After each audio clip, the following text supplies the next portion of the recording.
dhegaystayaal ku soo dhawaada idaacadda codka Soomaaliyeed barnaamijkan maanta waxaanu ku qaadaa dhigaynaa arrintan aafada COVID-19 ummadan Heegalanka joogta iyo caalamkaba haysta ee loo bedelay baayac mushtarka in laga kor sameeyo dhiigga dadka iyo qabriyadooda noo ku khatimi doona arrintan boorame ka taagan family-gan ilmahoodii aasan kar waayay bixii laga gashanaya gaashaankana la yidhi lacagta keena alaabtii loogu keenay lacag la'aanta caalamkuna siiyeen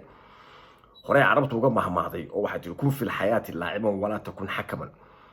hakan noqonin siyaasadda siiri wale ama arbitre sida reer xamar ku yaqaanaan ee noqoninka kubadda ciyaaraya ee goolka dhalinaya musuqmaasuqani wuxuu galay heer aan lagaba soo noqon karaynin oo hore caalamka meelnaba u gaadhin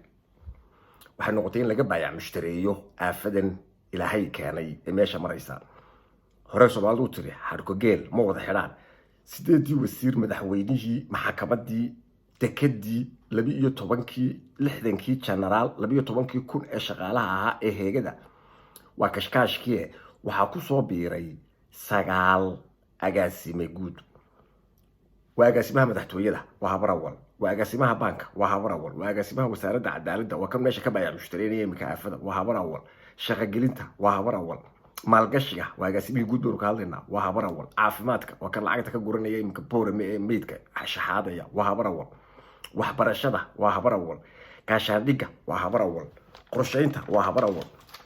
intaa ayaa lagu soo kordhiyay intii hore aynu isla ogeyn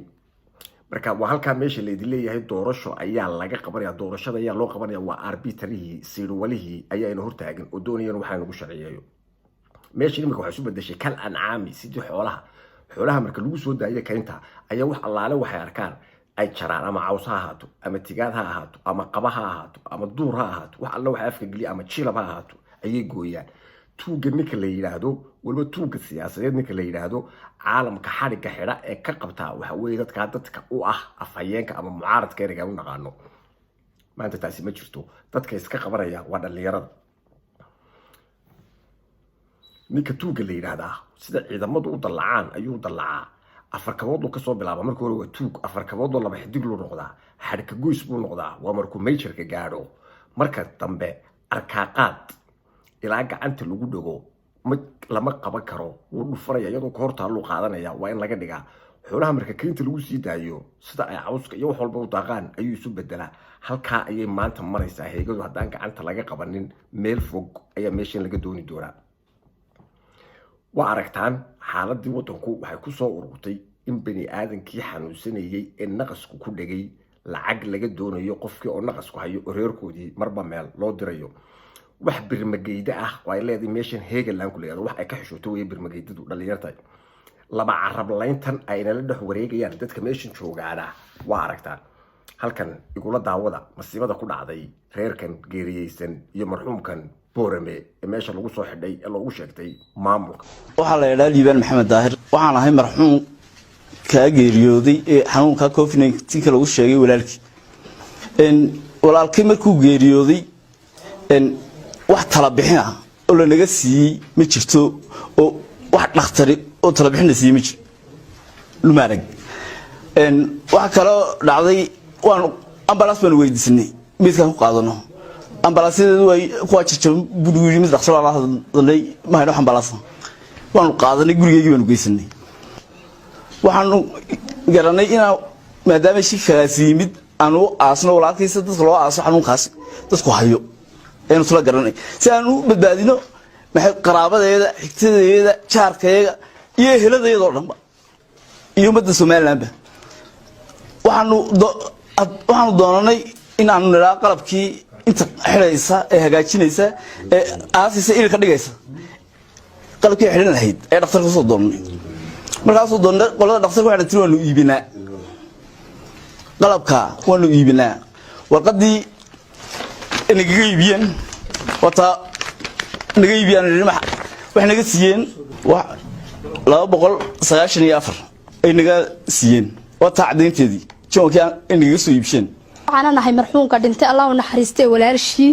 waxaan ahay tii dhabta ku haysay waxaan ahay tii jalaysay waxaan ahay tii maxaan ku dhahay intaas oo dhan garab joogtay waxa weeyaan markii uu walaalkay uu ku jiray isbitaalka Allah u naxariistay wuxuu noqday bila oxygen dhakhtarka oo dayac weyn baa yaala oxygen ma taalo oxygen waxaanu dirsanay qaws ayaanu doonanay intaanu gaari ka haysanay oxygen markaanu soo heleynu keensanayna waxaanu doonanay haddana ninkii noo xidhayay waanu weynay meel alla meel bareedana hoga iska qabsadeen waanu soo helay oo dirqi baanu ku soo helay markaanu soo helay buu oxygen taad sidataan qalabkii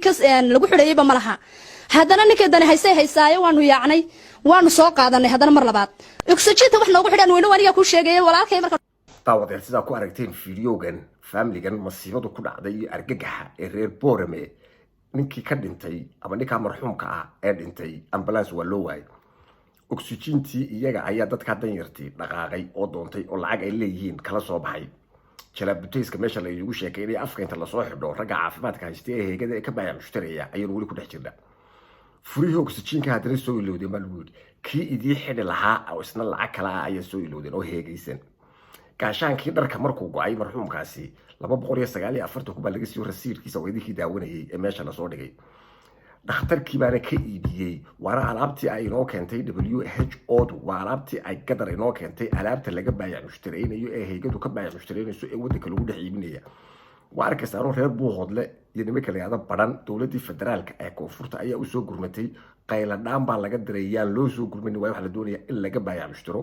ummadda kale ee meesha joogtana waxaanu ku leenahay idinku laftiinu meel allaale meesha wax ka helaysaan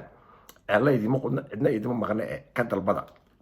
badbaadadii dadkan lagu kala badbaadin lahaa aafadan aan waxba reebayn halkee bay jirtaa meydka macaash baynu caawa dhex fadhinaa nin walba ku bishaarayso dadkan yaa hadaba ka mas'uula dadka waxaa ka mas'uula waa hore u soo sheegnay in meeshan isu bedeshay tuugada 10 nooc soo martay dadka waxaa ka mas'uula dadka dhalinyarada ah ee wadankan leh ee dhul kale ee u soo dhintay ee ku dhaqan 29 sano ee heegalaanka waxaanu ka faa'iidnay nidaam al-ubudiya gumaysigii caalamka soo maray wax aanu geysanin way gumaysiguna xoog leh oo technology leh oo mechanism leh oo shaqaysanaya buu ahaa ee dad fara ku tirisa oo aqli aan lahayn oo aan tabar lahayn inay sida ku galaan iyada lafteeda ayaa gudnimo aad u weynaa diku wuxuu yiri ha isdul yaallo waa doqon abaalkeeda colaadda meeshan taala ilaa ay ummaddu halka ay gaadheen ay la gaadhaan colaadan in haysata la iskaba furfuri karo waayo inagu ma nihin sac la maalayo sidan heegalaan kuma kala bixi karayno beentan iyo baarlamaankan iyo doorashadan iyo waxaan isa saaran sidan la inaga tagi maayo qaniya ayaa ka goysa ninkii wuxuu yiri Soomaaliyeed ilaahay inaan ka barto waan hoos joog dadkani meesha ay idiga joogaan ee go'aanka u gaadheen ee collective-ka ah mid dibad jooga iyo mid gudaha jooga loo xusul duuban yahay sidii ummaddan ay halka ugu xidhaan lahayd sidii la isaga jari lahaa dabarka waa in dhammaan ummadda reer waqooyigu ay ka midowda arrinta waliba dhalinyaradu oo aanay dagin beenta labada dhinac xirxirani in la dhex wareegayaan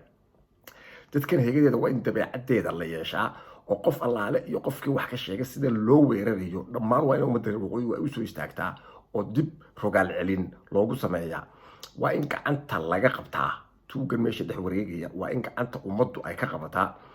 nidaamkani ma sii jirayo haddii aan cashuurta laga joojinin waayo wixii ay caalamku igu soo caawiyeen halka ay marayaan waa aragtaan ee loo iibinayo mayd maxaa u dambeeyay buu yiri kaa la sii sidayo ummadda reer waqooyiga waxaanu leenahay ka kaca hurdada Ramadaan Kariim